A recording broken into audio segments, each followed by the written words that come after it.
मेरा शौक़ था, मैं आता था अपना फुटबॉल भी खेलता था। जो है फिर लीग सिस्टम आया कोयटे में, मैंने लीग सिस्टम में हिस्सा लिया, मेरा टीम ने जो है मैं भी गया लीग सिस्टम में खेला।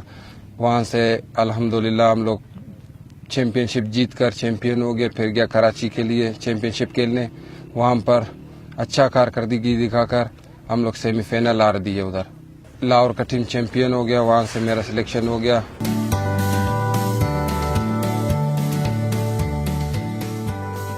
मुझे बोल दिया कि भाई आपको भी सिलेक्शन आपके कर दिया गया है, जो है आपको पुर्तगाल के लिए इंशाल्लाह ले जाएंगे पाकिस्तान की तरफ से।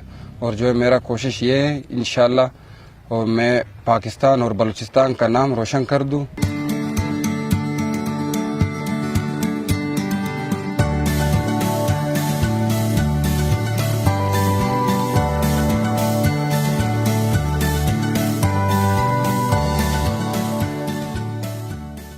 हुकूमत ने जो है मेरे साथ कुछ ताउन किया तो फिर मैं कोयले का काम ही नहीं करूँगा।